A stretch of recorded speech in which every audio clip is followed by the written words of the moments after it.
City Rev Life podcast. I'm your host, Jeremy, and I'm with Pastor Craig.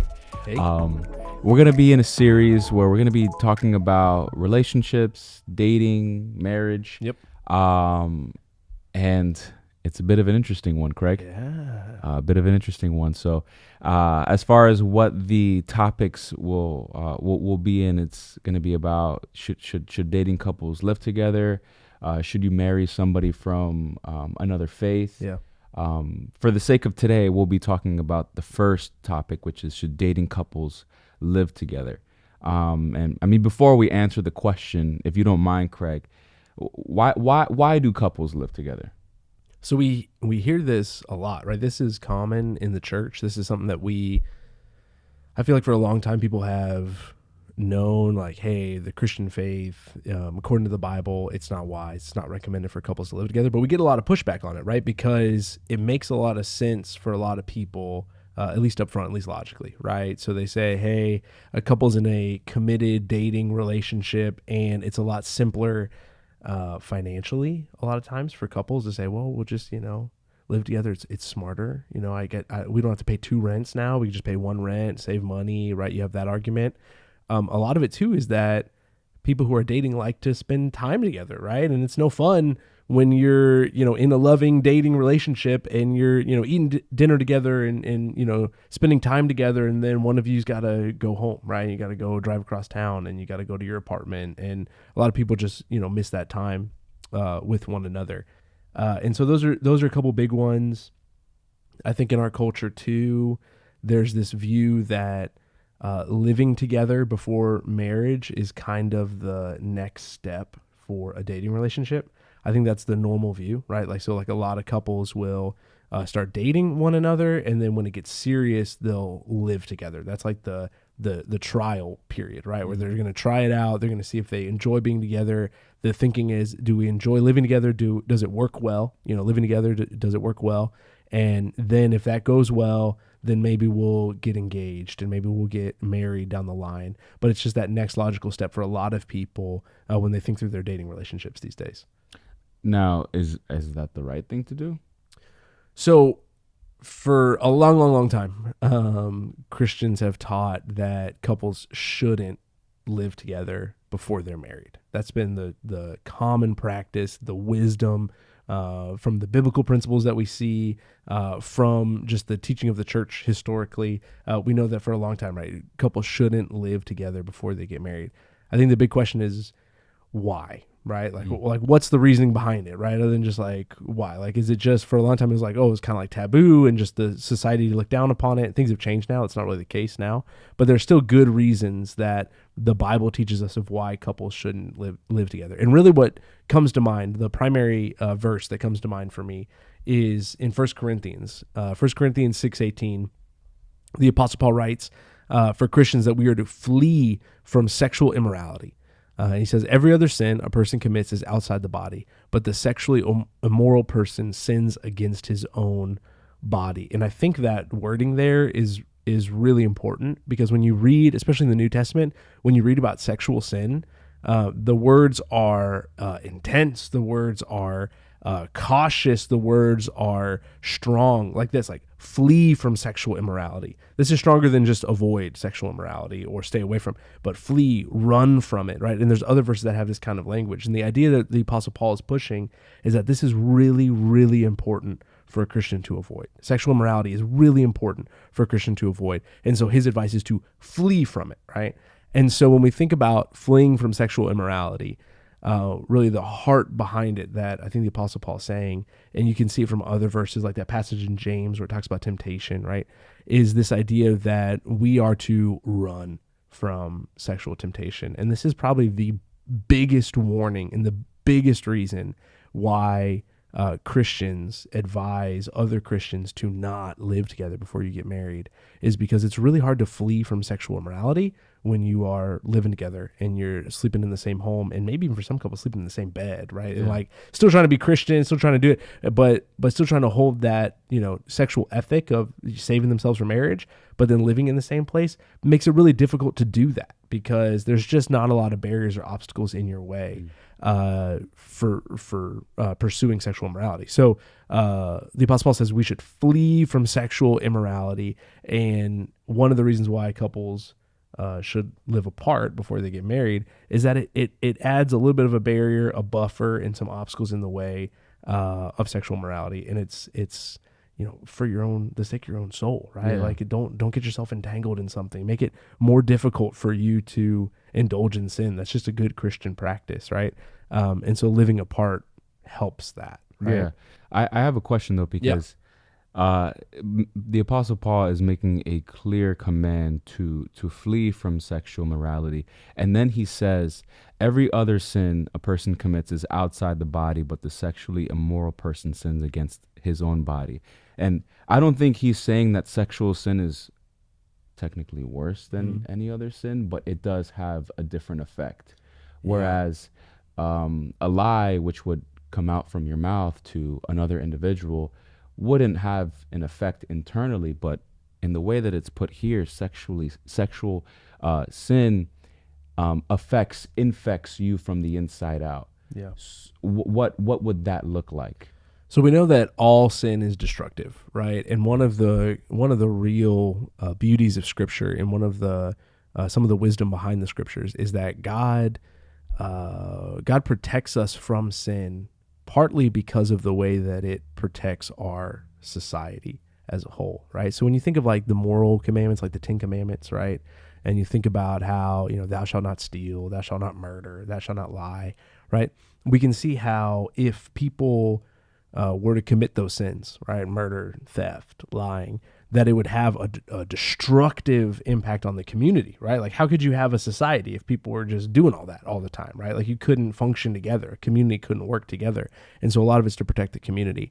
And when we talk about sexual immorality, there's some of that, like protecting other people, protecting their heart, protecting their body, protecting families, protecting children. Like part of that is why sexual immorality is a sin and is warned against so strongly.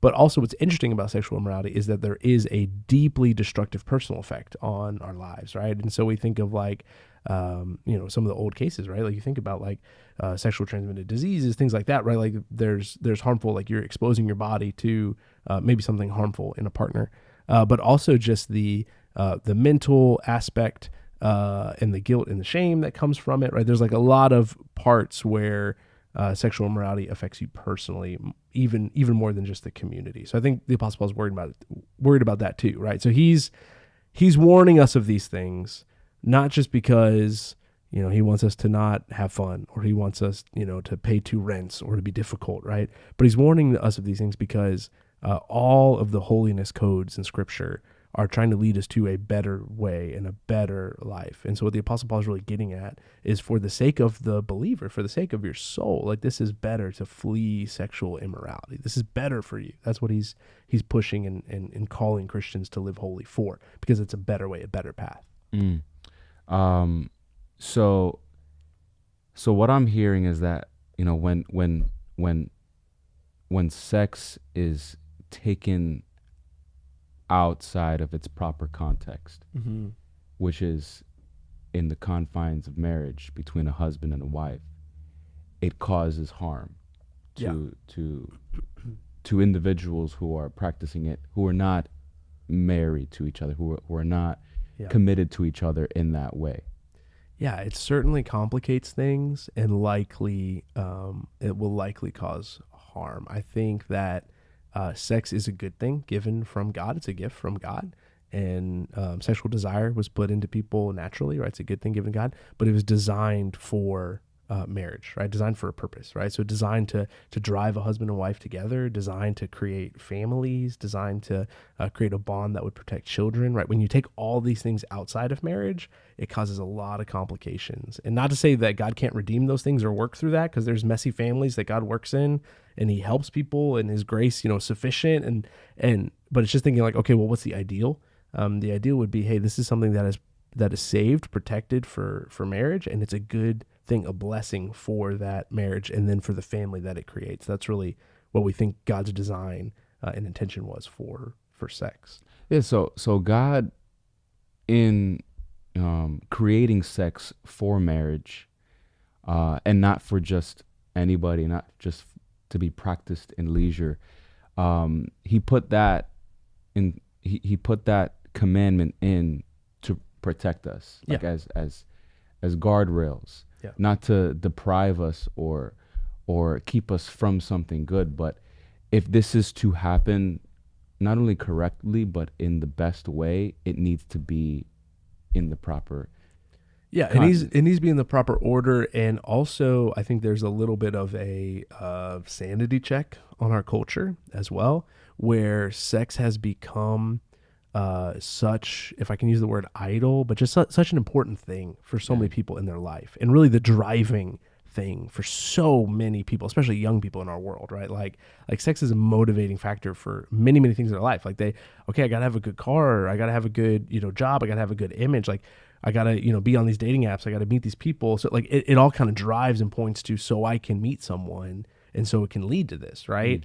And I think the Bible brings some wisdom there of saying, hey, like sex is a good thing given from God, but it's not the most important thing in your life, right? Like there's bigger things in life too, right? The following of God, the love of God, the worship of God, the service of neighbor, the love of your family, like building something important in your life and in your community. And when sex kind of becomes the most important thing in your life, and your life is for sex, it can mess things up, right? Yeah. It just turns the path and direction of your life off course, and it's hard to compete and like seek after God's will when we're just seeking, it's like you cannot serve two masters, God and money, right? It's almost like in our culture that's still relevant, God and money, but it's almost like you cannot serve two masters, God and sex, right? Like you need to keep that really in check and in a sane part of your life. And I remember you saying how like living together, couples living together,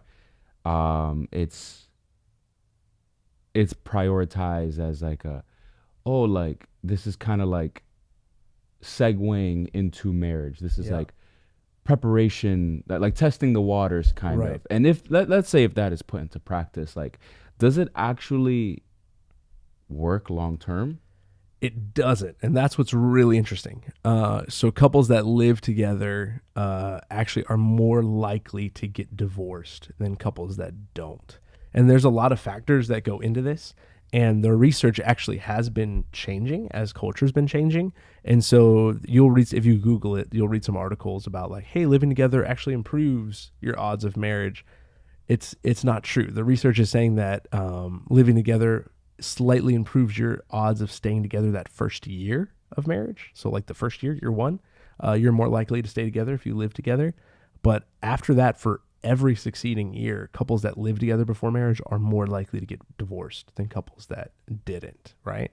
And there's a lot of factors that go into that, right? So a couple that maybe holds off on living together is very countercultural. So they're probably Christians, or they're probably following something bigger than themselves, right? And so then when they do get together, there's probably a deeper commitment to one another and a deeper resistance to divorce. But I think there's also just a psychological element of it too, of like, hey, well, we live together and we're like roommates, and now the court system has said we're husband and wife, and ending my marriage seems to be just like a little bit slightly more complicated way than maybe ending my lease with my roommate, right? And that's not the design, right? Like I think there is something good and healthy about a marriage and a couple joining together, waiting until marriage to live together, because there's also just like a day-to-day psychological daily life change that happens that reminds you constantly, oh, I'm married now, like I'm committed to this person.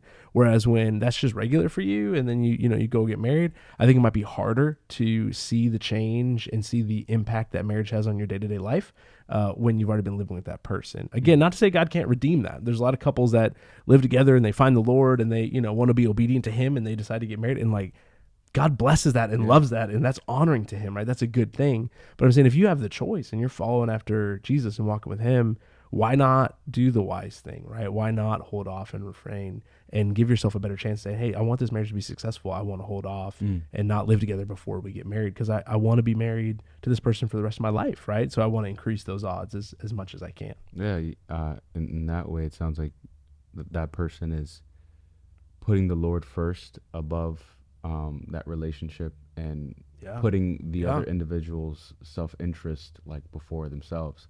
So with with um with this in mind, because as far as like the different reasons as like why couples would want to live with each other, Yeah. also seeing its effects if going through it long term, um, where it's more of like a like searching for compatibility and stuff like that. But Yeah. what if there's a different motive involved in like, hey, like I come from an abusive house. My relationship with my parents isn't the best.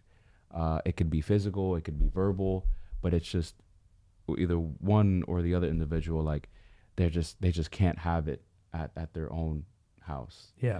And so this is the safest option for them. But they're not married, they're Christians, and this is what it opens the door to. So it kind of sounds like they're in the middle. They're like at a crossroads of.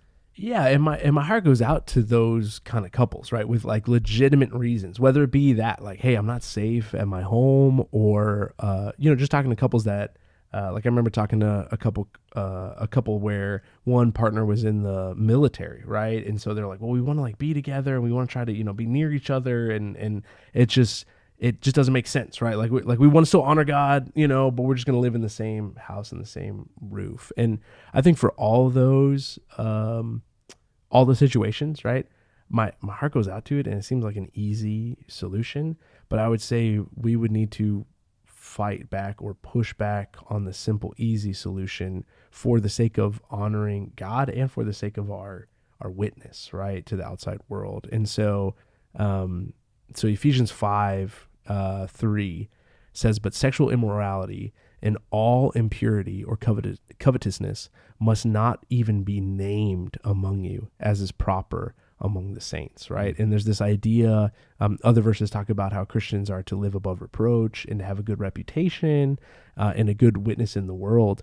And when a couple's living together, especially like a Christian couple's living together, there's going to be an assumption of sexual immorality. Like that's just the default. People you meet on the street are going to assume that that's what's happening in your home, even if it's not, right? Even if it's not fair. And for the sake of our commitment to the Lord and for the sake of our witness and for the sake of like standing out, right? This is one of those issues where I think as Christians, we're called to stand out, not fit in, right? And so for the sake of being a little bit weird and to change that conversation at work and open up the door to have conversations about your values and how your life is different and how you're salt and light in the world, I think it would be worth you looking into other options before you lived with your girlfriend or your boyfriend, right? Like for that couple that you're talking about, say, hey, like it's not safe at home, or for a couple that's saying, hey, financially, we just can't make it work. There are other options, right? Like you don't have to say, hey, I'm going to go live with my boyfriend or my girlfriend, right? There are other people out there who need roommates. There are other safe living environments. I know it's hard. I know it's challenging, right? Like it's not as easy, not as comfortable. You got to deal with, finding a roommate, finding a place. It's a lot of work. I know that, but there are other options. And so I think it kind of, is a little bit unfair to say, well, this is my only option. Like, so this is all I can do. I couldn't live at home, so I need to live with them. Like there are other options in place there, right?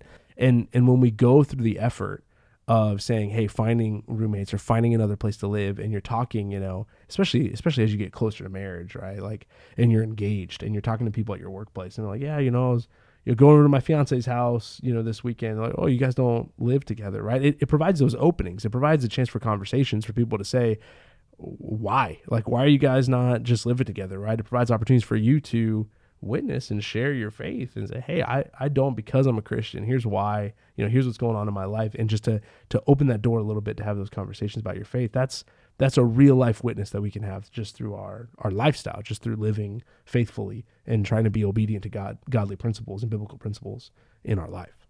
Yeah, it like kind of helps us stand out in a way. Yeah. And not in like an arrogant like connotation, but just like it makes more room for another person to see Christ through us and in our relationship. Yeah, it's like when it's similar to like being involved in a church. I feel like it's very countercultural these days, right? Or to give your time to a ministry, right? Like I think about, like, we're in student ministry all the time, and those people who tell their coworkers, "Hey, I got to leave today, at 5 because I got to get to my church and volunteer with the student ministry," right? Like it's kind of like that, where people are like, "What? Like, what do you do?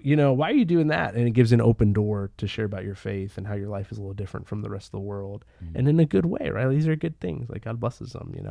I think overall, what we see in society is that just marriage is becoming less important, right? Like, fewer people are getting married. More and more people are delaying marriage. Like, there's a lot of people living together without being married. A lot of people living together, starting families without getting married, right? And it just doesn't seem to be very important for a lot of people. But marriage is really important to God. Like, it's very important to him. And so I think for us as Christians, as we try to live according to God's word and live like Jesus, that if something's really important to God, then it should be really important to us, right? You think about even just the beginning of the Bible. Adam and Eve were created, and God says married.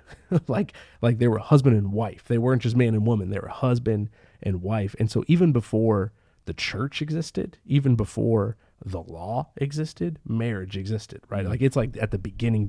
Yeah. And there's one verse that really jumped out to me as we were thinking through this and thinking through what we were going to say.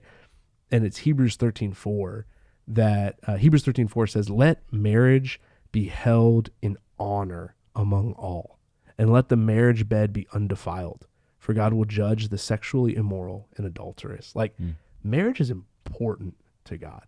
That vow that we make to one another, the Bible says, is a reflection of Christ's love for the church. And I think that's why it's so important and near and dear to God, because it is one of his greatest object lessons in our society and in our world, is that the love and commitment between a husband and wife is a reflection of the love and commitment that God's trying to show the world, of a reflection of his love and commitment towards his people. And so for us, I think as Christians, we're kind of put in this weird space of where marriage is becoming less important in the world around us. But for us, because we honor God and because we love God and because it's so important to God, it should be important to us. So we should try to handle it with care. Handle it with care, and also handle it in the way that he desires, because he designed it. Yeah. And I feel like we've answered this question throughout our conversation, but I'm just thinking, like, what? Let's say there's a person Yeah. who's a Christian, and he or she says, like, if sex is the way to seal the bond, to seal the covenant, why do I need to get married? Like, Right. like I can say in my own heart that I am committed to this person for life.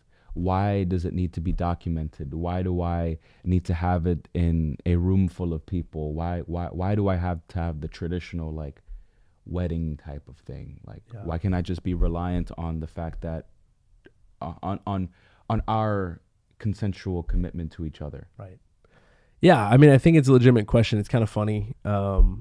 You read about, like, Christians maybe 30, 40 years ago, and they talk about, like, why do I need to go get married in the church when I can just go to the courthouse and do it, right? And now you have, like, people saying, like, why do I need to get married at all, right? But then if you're a Christian, maybe it's, well, why don't I just get married at church and then not worry about, going to the courthouse, like doing that. And I would think that it's all kind of changed a little bit, right? But at the heart of it, again, is that marriage is really important to God, right? And we see throughout Scripture, even early on, right? Like, we see that there are, even in Genesis, that there are stories about sex, and then there are stories about marriages, and they're not the same thing. There's clearly sex outside of marriage, even in the book of Genesis, right? So, like, even like Noah, like, we see it in Noah, right? Like, even in some of the sons of Israel, right? We see it in Judah's life, right? Like, we see, like, there's sex outside of marriage, that there is a commitment and a covenant made between people. We don't have in the Bible, we don't see, like, a marriage ceremony like the one we have today, where we get together and we say vows. We don't see a description of that. It doesn't mean that it didn't happen in some form back then, right? But there was clearly some sort of intention and some sort of public knowledge when a couple was married together. Yeah. And then we see in the New Testament especially that there is this commitment that a couple makes before God, that this is a godly institution. This is a God protected and God honored institution. And so for us, I think it is right and fitting for us to acknowledge that we are making a commitment before God. And I think, again, you're just thinking like wisdom and practicality. It's an honorable too, right? These same things, like it protects your witness and it shows the outside world that you've made a commitment to one another to make a public recognition of your marriage, right? So I'm not saying you have to have a big wedding like we do these days. I'm not even saying it has to follow all the American traditions, right? Like you got to do this dance or have this music or even say these certain kinds of vows, right? But I think there has to be at the core of it an acknowledgement of a commitment and a vow before God between these two people to reflect Christ's love of the church, right? Like I'm going to love my wife and the wife's going to love the husband the way that Christ loves the church. Like this is a reflection of it, right? This is what scripture says. So there needs to be an acknowledgement of that. And then for the sake of the people around us, for the sake of fleeing sexual immorality, for the sake of our public witness, all right, let's make a public declaration of that. So it could be at a courthouse. I'm okay with that. It could be, you go get some documents signed, right? But at least it's a public thing of saying, hey, like we are, by our state, by our government, in our neighborhood, like we're married, like we're official. There's a sense of like accountability too. Yeah, there's a sense of accountability there too. You're right. And then you get into the practicalities too, of just like protections in a marriage relationship. Like there's a reason why a lot of these laws exist around marriage, because it protects both parties. And so I just say it's a good idea. It's good advice, good wisdom, right? To get married in the church and make sure you're legally married too. That's a good thing. Like it's going to be for your benefit. Yeah. So with everything that we've said, like what's like one like nugget you don't want to share to the audience? I would just say if we did talk about it a lot. We did talk about it a lot. But if you're a couple, a dating couple, and you're thinking about living together, especially if you're Christians, right? My heart to you would be, there's a lot of practical reasons and maybe even logical reasons for you to think like, hey, we want to live together first. But that when you give your life to Jesus, to Christ, right? Your everything in your life, right, is subservient to following and honoring God, right?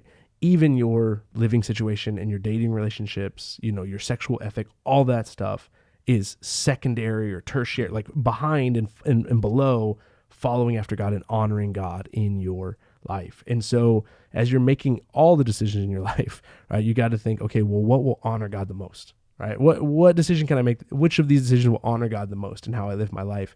And I would think if you weigh that in whether you should live with your boyfriend or your girlfriend, like you'll see like, no, I want to honor God. I want to protect my witness. I want to honor the marriage, but it means a lot to him. So it's going to mean a lot to me. So I would just say, hey, if that's your focus, man, we've given it all. We've surrendered it all to him.